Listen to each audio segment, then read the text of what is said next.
त्र्यंबकम यजामहे। कितना सीधा, एक प्रथमा का विद्यार्थी भी जिसने प्रथमा परीक्षा भी सच्चाई के साथ ईमानदारी के साथ उत्तीर्ण की होगी वो भी जानता होगा त्र्यंबकम यजामहे का क्या अर्थ है। लेकिन ये महाशय इतना भी नहीं जानते त्र्यंबकम यजामहे, और बड़े गर्व के साथ उसका अर्थ बताते हैं। यजामहे, महे माने मुझे बोलो, और यजा माने बढ़ाओ। कहाँ बढ़ाओ? बोले तीनों लिंगों में बढ़ाओ। महे माने मुझे, यजा माने बढ़ाओ, त्र्यंबक माने तीनों लोकों में और तीनों गुणों में और तीनों लिंगों में मुझे तीत कर दो, मेरा लिंग परेशान ना करे मुझे। ऐसा अद्भुत अर्थ और सुन करके और समाज में उनकी पूजा करने वालों को कोई कमी नहीं है। मैं तो सही सही अर्थ बता देता हूँ, लेकिन मुझे तो कोई 1 रुपया भी देने के लिए नहीं आया, और वो ऐसा अर्थ बताते हैं उनको तो लोग करोड़ों रुपया देने के लिए आ जाते हैं। ये सब आडंबर होता है। बढ़िया बाल रख लो, बढ़िया तिलक लगा लो, क्लीन शेव कर लो, अच्छे कपड़े पहन लो और पैरों पर स्वस्तिक बनवा लो, लोग हमको पैसा दे, हमको वो समझे जो हम नहीं है। तो ये तो भाई मेरे एक क्या है, दूसरों को धोखा देना है, और दूसरों को धोखा देना स्वयं अपने आप को भी धोखे में रखना है। इंद्रदेवेश्वरानंद ऐसा वो अपने आप को लिखते हैं। पता नहीं ये नाम उन्हें किसने दिया है। उनके कुछ और उनकी बातें हमारे सामने आई है। किसी की मूर्खता पर कोई क्या बोले, कोई आर्ष व्यक्ति हो, प्रामाणिक व्यक्ति हो, उस पर विचार किया जा सकता है। जो व्यक्ति कुछ पढ़ा नहीं लिखा नहीं, उस पर कोई क्या बोले। आज के युग की ये बड़ी समस्या है। मनु जी ने लिखा है, योन्यथा संतमात्मानम अन्यथैव प्रपद्यते किम तेन न कृतम पापम चौरेणात्मापहारिणा। इसका एक पाठ ऐसा है, योन्यथा संतमात्मानम अन्यथैव प्रपद्यते स पाप कृतमो लोके स्तेन आत्मापहारका। एक होता है पाप करने वाला, पाप कृत, और दूसरा उससे ज्यादा बड़ा होता है, बहुत ज्यादा जबरदस्त पाप करने वाला, उसको बोलेंगे पाप कृतर। और तीसरा तो सबसे ज्यादा पापी, बड़ा पापी, उसको बोलेंगे पाप कृतम। पाप कृत, पाप कृतर, पाप कृतम। अब ऐसा है भैया, संसार में ऐसा तो कोई नहीं है जिसने कोई पाप किया ही नहीं हो। थोड़ा बहुत पाप तो हर कोई कर ही ले, अनजान में सबसे पाप बन जाता है। लेकिन फिर कुछ लोग जानबूझ करके भी पाप करते हैं तो पाप कृतर होते हैं, और कुछ लोग ऐसे होते हैं जानबूझ के नहीं, 1 बार 2 बार नहीं, बार बार पुनः पुनः पाप करते रहते हैं, उनको बोलते हैं पाप कृतम। सभी पापों के मूल में एक ही बात है, माने यहीं से पाप शुरू होता है। क्या है वो बात?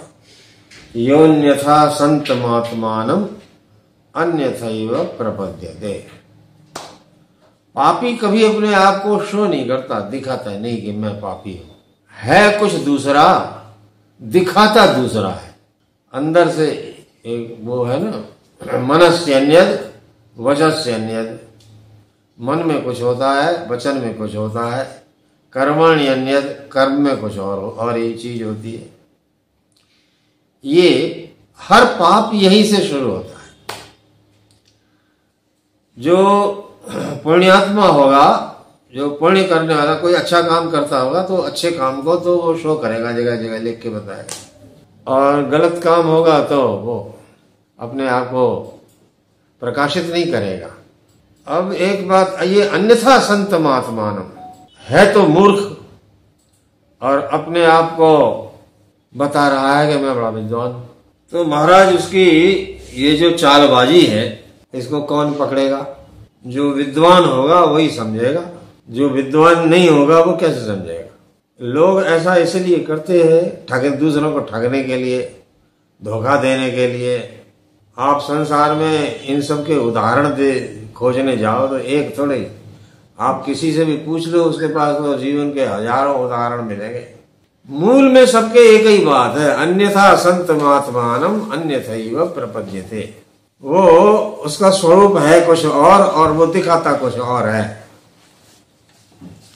है मूर्ख, और वो ये शो करता है कि मैं बड़ा विद्वान। अब मैं एक बात अपनी मूर्खता की बता दूं, दूसरों की मूर्खता का पर्दाफाश करने से पहले अपनी मूर्खता को बताना ज्यादा अच्छा है। मैं जब भी किसी क्लासरूम में, विद्यालय में विद्यार्थियों के सामने बैठता हूँ तो सबसे पहले अपनी मूर्खता की बात बताता हूँ कि देखो भाई, मैं ऐसा बड़ा मूर्ख था। वो तो समय ने थप्पड़ मार मार करके मेरे को सिखा दिया, मैं आज इस स्थिति में हूँ, लेकिन मैं भी ऐसा ही था। तो वो बात यह है, सबको सर्टिफिकेट मिलता है ना, परीक्षा पास करते हैं, शास्त्री परीक्षा पास कर लिया, शास्त्री का सर्टिफिकेट मिल गया। आचार्य परीक्षा पास कर ली कि हम आचार्य हैं, प्रमाण पत्र मिल गया। अब देख लो, परीक्षा प्रमाण पत्र तो मिल गया। हाँ, वो ये प्रमाण पत्र बताता है कि आप आचार्य हैं, एमए हैं, शास्त्री हैं। और वो प्रमाण पत्र आपने कैसे प्राप्त किया है? नकल करके। ये बड़ा कटु सत्य है। संस्कृत की परीक्षाएं जितनी होती हैं उनमें कितनी नकल होती है सब लोग जानते हैं। मैंने भी नकल करके ही आचार्य की परीक्षा पास की। अब उस नकल करके आचार्य परीक्षा पास की तो मैं आचार्य हो गया। मैं वो प्रमाण पत्र तो यही बताएगा ना कि मैं आचार्य हूं। क्या मैं आचार्य हूं? नहीं हूं। इसी पर मैं एक बड़ी रोचक बात सुनाता हूं आपको, जो मैं अपने हर विद्यार्थी को सुनाता हूं, इसलिए कि मैं ऐसा था, तुम ऐसे मत बनना, तुम अच्छे बनना, ईमानदारी से सच्चाई के साथ परीक्षा देना। बात यह है कि जब मैंने आचार्य परीक्षा पास कर ली, जयपुर के पास एक दौसा जगह है, दौसा, शायद वो दौसा ही जिला होगा, उसमें एक गांव में एक स्कूल है, उसमें एक जगह थी, तो उसमें कोई जगह खाली थी, उसको भरने के लिए कुछ लोग अध्यापक ढूंढते हुए आए वृंदावन। एक वो भी समय था जब नौकरी देने के लिए लोग खोजते थे कि कोई पात्र मिले तो मैं उसको लेकर के आऊं, उसको यहाँ नौकरी, मतलब नौकरी खोजते हुए घर पे आती थी। बोलो, ऐसा भी समय था, कोई मिलता नहीं था कोई पढ़ाने वाला। अब कुछ लोग खोजते हुए आए वृंदावन, मैं उनके संपर्क में आ गया, तो मुझे उन्होंने अपना परिचय दिया, मुझसे आग्रह किया कि मैं वहां चलूं। मुझको वो ले गए। जयपुर में मेरा साक्षात्कार का आयोजन किया गया। जयपुर से 5-7 विद्वान, उनमें 2-4 वृद्ध थे, कुछ नवयुवक थे, वो सब के सब आए मेरा इंटरव्यू लेने के लिए। मेरा एक ऐसा इंप्रेशन था कि बहुत पढ़ा लिखा है और अंग्रेजी भी जानता है और व्याकरणाचार्य तो है ही, तो इसके जैसा विद्वान कौन होगा। अब वो सब बैठे इंटरव्यू लेने के लिए। अब मुझसे एक एक करके वो प्रश्न पूछे। मैंने तो नकल करके परीक्षा पास की थी, मैं किसी भी प्रश्न का उत्तर नहीं दे पाया। ये बिल्कुल स्पष्ट बात है। मैं अपनी कक्षाओं में इस बात की स्वीकृति देता हूं और यहां भी दे रहा हूं। मुझे ये कहने में कोई लज्जा महसूस नहीं हो रही है, क्योंकि मैं जैसा था वैसा मैं बता रहा हूं। यहाँ अन्यथा संत महात्मानम अन्यथैव प्रपद्यते की बात नहीं है। यहाँ तो जैसा मैं था वैसा मैं बता रहा हूं। उनके किसी भी प्रश्न का उत्तर मैं नहीं दे पा रहा, क्योंकि मुझे याद है जब मैं आचार्य परीक्षा दे रहा था, बड़ी नकल होती थी, यहाँ आज भी होती है। व्याकरण की पुस्तकें ले जाओ, पन्ने फाड़ फाड़ करके इसमें से कुछ देख करके लिख दो। संस्कृत के विद्वान ऐसे होते, उत्तीर्ण कर देते। ये उनकी सबसे बड़ी गलती है। नहीं करना चाहिए उनको उत्तीर्ण, फेल कर देना चाहिए, लेकिन उन्होंने पास कर दिया। अब आचार्य परीक्षा में वाइवावोसी मौखिक परीक्षा का भी एक प्रश्न पत्र होता है। अब वो प्रश्न पत्र देने की मेरी बारी आई। वही साक्षात्कार में जाओ, पूछेंगे तो क्या पूछेंगे। मेरे पिताजी जानते थे कि ये तो सोता रहता है, कोई पढ़ता उड़ता तो है नहीं, ये क्या परीक्षा देगा, नकल करके पास हो जाता है। उन्होंने मुझसे कहा, तुम क्या बोलोगे, वो क्या पूछेंगे, क्या तुमको कुछ आता होता तो है नहीं। मैंने कहा क्या करूं। उन्होंने कहा ऐसा करो, जाना तो सबसे पहले जितने वहां विद्वान बैठे हो सबको ये बोल करके प्रणाम करना, गौतम गोत्रोत्पन्न त्रिप्रवरः शुक्ल यजुर्वेदांतर्गत माध्यम दिन शाखाध्यायी सच्चिदानंद शर्मा हम भो विद्वन अहम भवंतम अभिवादये, ऐसा करके प्रणाम करना था। अब महाराज बचपन में और युवावस्था में किसी को प्रणाम करने में बड़ी शर्म आती है। हम क्यों झुके किसी के आगे?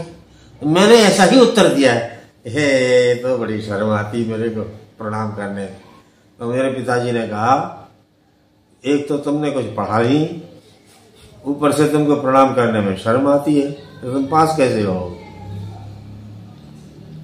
खैर वो तो ऐसा कह करके चुप हो गए।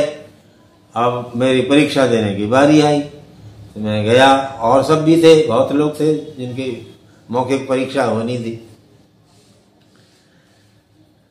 जब मेरी बारी आई मैं जाकर के बैठ गया, हाथ जोड़ा, प्रणाम कर लिया, बैठ गया।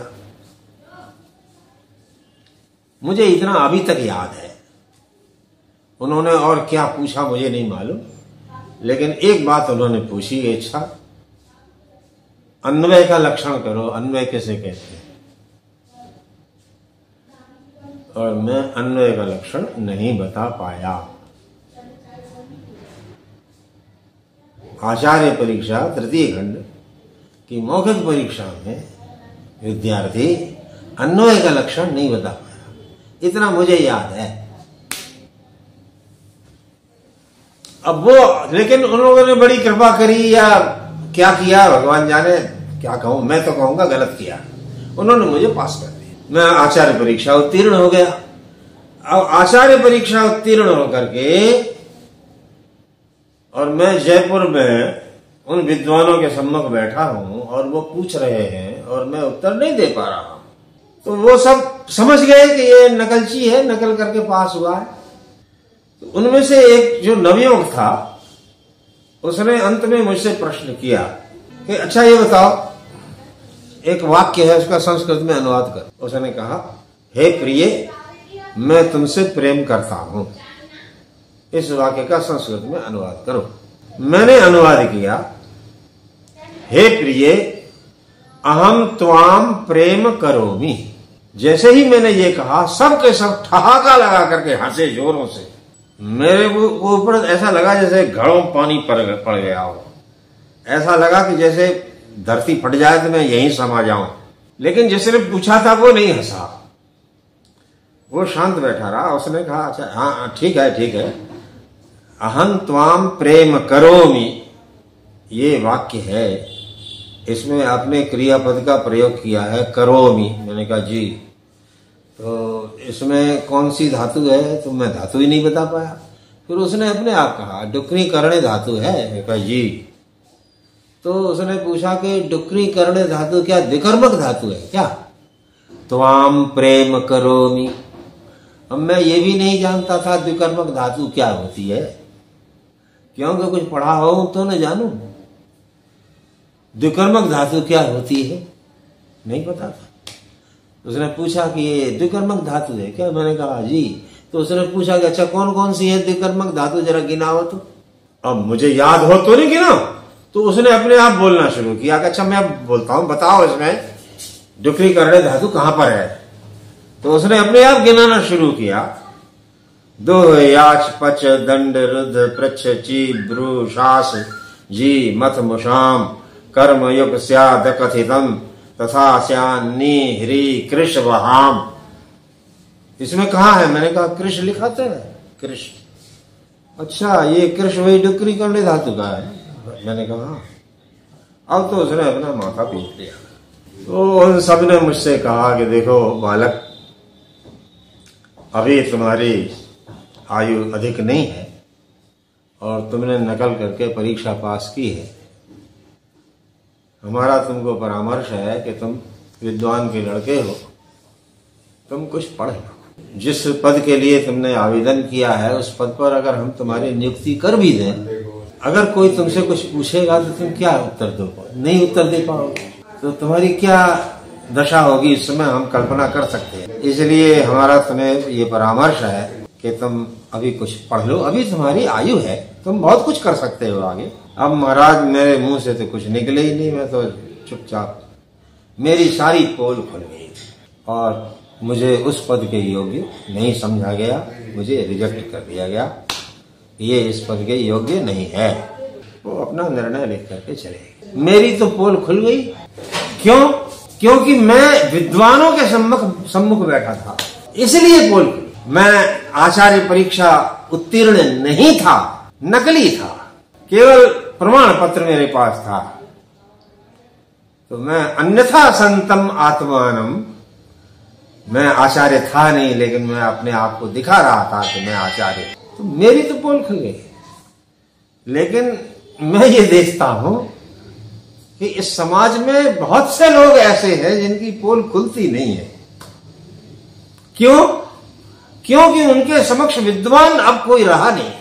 अगर समाज में वैदुष्य हो, समाज के लोग विद्वान हो, ऐसे हमारे जैसे लोगों की पोल खुलते देर नहीं लगेगी। मैं तो ये नहीं बता पाया कि द्विकर्मक धातुएं कौन कौन सी हैं। मेरी नियुक्ति जब द्वारका में हुई, मैं विभागाध्यक्ष था, मेरे नीचे बहन जी काम करती थी, उनको स्वर्ण पदक मिला था एमए परीक्षा में। मुझे तो स्वर्ण पदक नहीं मिला। मैंने भी दिल्ली विश्वविद्यालय से एमए किया, बाद में आचार्य परीक्षा उत्तीर्ण करने के बाद दिल्ली विश्वविद्यालय से एमए किया मैंने संस्कृत में।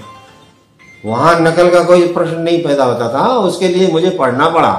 पढ़ करके अपने परिश्रम से तब मैंने एमए का प्रमाण पत्र प्राप्त। वो सच्चा प्रमाण पत्र था।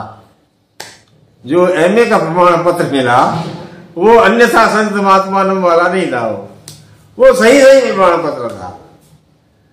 तो द्वारका में मेरी नियुक्ति हुई, वो मेरे नीचे बहन जी वो काम करती थी, जो कि जिनको गोल्ड मेडल मिला हुआ था संस्कृत में।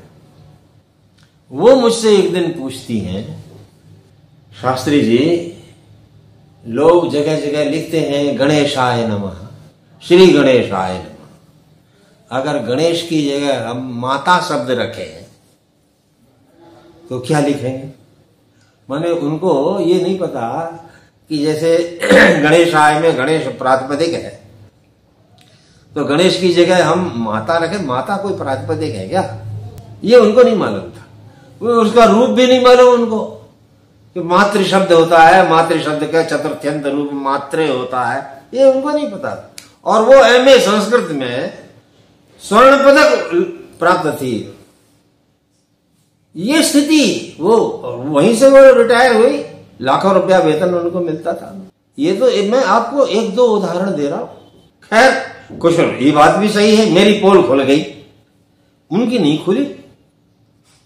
वो जो जिनको ये नहीं मालूम था कि गणेशाय में गणेश की जगह माता रखे तो क्या रूप बनेगा, उनको नहीं पता था, फिर भी उनकी पोल नहीं खुली। अब आप कहोगे कि उनके सामने आप तो थे, क्यों नहीं खोली पोल? मैं क्या कर देता पोल खोल करके? मैं कोई ऐसी जगह थोड़ी था। मेरी पोल खोलने वाले जो विद्वान लोग थे वो मेरा चयन करने के लिए बैठे थे। तो समाज में ऐसे लोग हों जो इस बात का चयन कर सकें कि आप भागवत कथा कर सकते हैं कि नहीं कर सकते हैं, आप लोगों को उपदेश दे सकते हैं कि नहीं दे सकते हैं। इस प्रकार का एक संस्थान बने, एक समाज बने, वो अगर चयन करे तो ना ऐसे लोगों की, हमारे जैसे लोगों की पोल खोलेगी। जब ऐसी कोई संस्था, ऐसे कोई मैनेजमेंट, ऐसी कोई पद्धति जब हमने विकसित नहीं की है तो फिर क्या होगा? समाज में ऐसे लोग जो धूर्त लोग हैं, जिनका उद्देश्य ही यह है कि वो है तो स्वयं मूर्ख, कुछ जानते नहीं है, लेकिन समाज में ऐसा प्रदर्शित करना चाहते हैं कि हमसे बड़ा विद्वान कोई नहीं। मनु ने ये बात लिखी है, अव्रतानाम अमंत्राणाम, अव्रतानाम अमंत्राणाम जाति मात्रोपजीविनाम सहस्रशः समेतानाम परिषत्वम न विद्यते। ऐसे लोग जिनके जीवन में कोई व्रत नहीं है, ऐसे लोग जिनके जीवन में कोई मंत्र नहीं है, जो केवल अपने जाति के नाम का खा रहे हैं, जाति के ही नाम का खा रहे हैं। और क्या, ऐसा त्रिपुंड लगा लिया, बढ़िया बाल रख लिए, वो अगर मुख है, ब्राह्मण नहीं है, अब ब्राह्मण है तो क्या कहते हैं, अपने आप को ब्राह्मण शो कर रहे हैं, कुछ शो कर रहे हैं। तो ये तो अन्यथा संत महात्मा, आप 10 रुपये की नोट है, 1000 रुपये में उसको 1000 रुपये का बताओ, तो ये धोखा देना ही तो हुआ ना। वो नोट है 10 रुपए की और आप किसी अंधे को कहोगे ले मैं 100 रुपए की नोट तेरे को दे रहा हूं, तो ये उस अंधे को धोखा देना ही हुआ ना। यही है अन्यथा संत महात्मानम अन्यथैव प्रपद्यते, इसका यही उदाहरण है। दूसरे को धोखा देना यह एक दंडनीय अपराध है। आप 10 रुपए की नोट को सोना कह करके पीतल दो, ये धोखा देना अपराध है, दंडनीय अपराध है, पनिशेबल क्राइम है। तो ये क्या पनिशेबल क्राइम नहीं है? आप आचार्य नहीं है और आचार्य बनकर के दूसरे को धोखा दे रहे हैं, तो ये भी पनिशेबल क्राइम है। लेकिन अब शासन अपना नहीं है, इसमें हम क्या कर सकते हैं? जो चीज आप नहीं है और आप समाज को बता रहे हैं कि हम ये हैं, तो इसका मतलब है आप समाज को धोखा दे रहे हैं। आप विद्वान नहीं है लेकिन आप ऐसा शो कर रहे हैं कि आप बड़े भारी विद्वान हैं, और वो समाज जो है, वो समाज में सब अंधे हैं, बैठे हैं चुपचाप सुन रहे हैं, उल्टे आपको विद्वान समझ करके आपकी पूजा कर रहे हैं। त्र्यंबकम यजामहे, कितना सीधा। एक प्रथमा का विद्यार्थी भी जिसने प्रथमा परीक्षा भी सच्चाई के साथ ईमानदारी के साथ उत्तीर्ण की होगी, वो भी जानता होगा त्र्यंबकम यजामहे का क्या अर्थ है। लेकिन ये महाशय इतना भी नहीं जानते त्र्यंबकम यजामहे, और बड़े गर्व के साथ उसका अर्थ बताते हैं। यजामहे, महे माने मुझे, बोलो, और यजा माने बढ़ाओ। कहां बढ़ाओ? बोले तीनों लिंगों में बढ़ाओ। ऐसा अद्भुत अर्थ, और सुन करके और समाज में उनकी पूजा करने वालों को कोई कमी नहीं है। मैं तो सही सही अर्थ बता देता हूं, लेकिन मुझे तो कोई 1 रुपया भी देने के लिए नहीं आएगा, और वो ऐसा अर्थ बताते हैं, उनको तो लोग करोड़ों रुपया देने के लिए आ जाते हैं। ऐसा दिखा करके बड़े बढ़िया त्रिपुंड लगा लिया। अद्भुत अद्भुत तिलक चले हैं समाज में, अद्भुत अद्भुत तिलक चले हैं। कल एक सज्जन हमारे पास यहां पर आए दुकान पर, विद्यार्थी थे, उन्होंने ये तिलक लगाया हुआ था रामानंदी जैसा। मेरा एक विद्यार्थी था, वो रामानंद संप्रदाय का है। मैंने उनसे पूछा आप रामानंदी संप्रदाय के? बोले नहीं हम रामानंदी नहीं है। आप कौन है? बोले रामानंद जी है। अच्छा, तो मैंने उनसे पूछा कि रामानुज और रामानंद में क्या भेद है, बता सकते हो? बोले नहीं हम नहीं जानते, बस केवल तिलक लगा लिया। किस लिए? बोले उससे भोजन मिलता है भोजन मिलता है, इसके लिए भोजन मात्र के लिए तिलक लगाया। तो केवल भोजन के उद्देश्य से ये सब आडंबर होता है। बढ़िया बाल रख लो, बढ़िया तिलक लगा लो, क्लीन शेव कर लो, अच्छे कपड़े पहन लो और पैरों पर स्वस्तिक बनवा लो। लोग हमको पैसा दे, बस हमको वो समझे जो हम नहीं है। तो ये तो भाई मेरे एक क्या है, दूसरों को धोखा देना है। और दूसरों को धोखा देना, स्वयं अपने आप को भी धोखे में रखना है। आप दूसरे को धोखा बाद में दे रहे हैं, पहले आप स्वयं को धोखा दे रहे हैं। क्योंकि चौरेण आत्मोपहारिणा, मनु लिखते हैं किम तेन न कृतम पापम चौरेण आत्मोपहारिणा। जो चोर है वो तो दूसरी चीजों को चुराता है। कोई सोना चुराएगा, कोई चांदी चुराएगा, कोई हीरा चुराएगा, कोई किताब चुराएगा, कोई कुछ चुराएगा। ये जो अपने आप को कोई दूसरा शो करता है, ये तो अपने आप को ही चुराता है।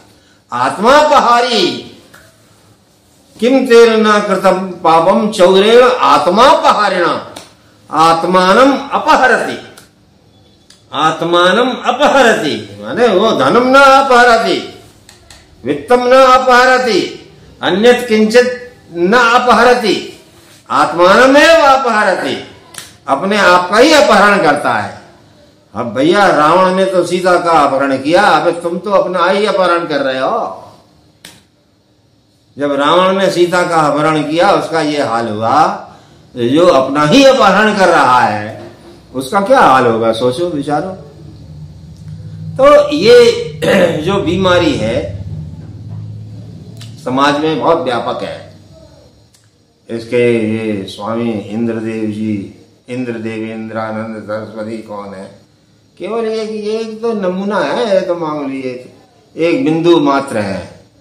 समाज में आप जिधर भी दृष्टि डालो, धर्म के क्षेत्र में, शिक्षा के क्षेत्र, विशेष करके ये भारत में ऐसा चलता है। ऐसा हमारा एक विद्यार्थी था, तो बहुत दिनों बाद उससे मुलाकात हुई। मुलाकात क्या हुई, फोन पर बात हुई, छत्तीसगढ़ में पता नहीं कहाँ पर। मैंने पूछा क्या करते हो, तो बोला कि फार्मेसी, तो फार्मेसी की दुकान खोल रखी है। अच्छा, तो मैंने कहा तुमने ये कोई उसके लिए तो परीक्षा होती है, बी फार्मा परीक्षा होती है, वो सब तुमने सर्टिफिकेट ले रखा है? तो बोला हाँ ले रखा है। मैंने कहा कैसे लिया तुमने? भाई तुम तो आश्रम में रहते थे, वहां लोगों की लंगोटियां धोते थे, भोजन करते थे, तुम्हारे पास ये सब शिक्षा प्राप्त करने का अवसर कहाँ कब प्राप्त हुआ? तो उसका उत्तर था ये भारत है, यहाँ सब चलता है। लो बोलो, लोग तिकड़म से यहाँ तिकड़म लगा करके और नकली पीएचडी पास उपाधि ले लेते हैं, नकली डिग्री से, सब नकली, पूरा नकली सिस्टम चल रहा है। तो ये स्थिति है, नकली साधु। मैंने एक वीडियो में असली और नकली का चक्कर बताया था ना, हर चीज के एक दो रूप होते, असली होता है, नकली होता है। असली ब्राह्मण, नकली ब्राह्मण, असली साधु, नकली साधु, असली कथावाचक, नकली कथावाचक। जब तक आप में ये समाज में ये समझ असली और नकली की समझ नहीं पैदा होगी कि ये असली कौन है, एक नकली कौन है, तब तक इस बीमारी का कोई इलाज, कोई चिकित्सा नहीं है। हमारी आशा यही है, हम ऐसे वीडियो के माध्यम से लोगों से ये अपेक्षा करते हैं कि समाज को जागरूक करो, लोग पढ़ने की ओर प्रवृत्त हो, अध्ययन की ओर प्रवृत्त हो। ऐसा कुछ प्रयास करना चाहिए। अपने उपनिषदों में ये बात लिखी है। स्वामी कर्पात्री जी महाराज कहा करते थे, ऋतंच स्वाध्याय प्रवचने च सत्यंच स्वाध्याय प्रवचने च, माने स्वाध्याय प्रवचनाभ्याम न प्रमदितभ्याम। स्वाध्याय और प्रवचन में कभी प्रमाद नहीं करना चाहिए। तो प्रवचन बाद में आया है, स्वाध्याय पहले आया है। तो बिना, अब आजकल तो क्या है, लोग सोचते हैं कि कोई भी विषय हो उस पर कुछ न कुछ बोल देना है, उस बोल देने का नाम प्रवचन है। ऐसा नहीं, पहले स्वाध्याय, स्वाध्याय शब्द का क्या अर्थ है ये भी नहीं जानते। तो अधीयते इति अध्यायः, स्वस्य अध्यायो नाम वेदः। जो वेद है उसी का नाम है अध्याय। जो अपना वेद है, वेद की अपनी शाखा है, उसका अध्ययन करना, इसका नाम है स्वाध्याय। तो पहले अपना स्वाध्याय करो और स्वाध्याय करने के बाद उसका फिर प्रवचन करो, और फिर जो लोग ऐसे हैं उनसे प्रवचन करवाओ ना कि भाई आप इस विषय पर प्रवचन कीजिए, हमको कुछ समझाइए। तुम लोग अधिकारी व्यक्ति जब इस प्रकार का प्रवचन करेंगे उससे समाज का भला होगा। और जब अनधिकारी लोग प्रवचन करेंगे तो अंधे नैव नीयमाना यथान्धा, ये उपनिषद का ही वचन है। अंधे नैव नीयमाना यथान्धा, माने जैसे अंधे लोग, हजारों अंधे लोग जा रहे हैं और उनका नेता कौन है? बोले नेता भी अंधा है। तो अंधा अंधों को लेकर किधर जाएगा? तो सब गड्ढे में ही जाएंगे। तो हिंदू समाज का यही हाल हो रहा है। इससे बचने का एक ही उपाय है, सब लोग पढ़े, दूसरा कोई उपाय नहीं।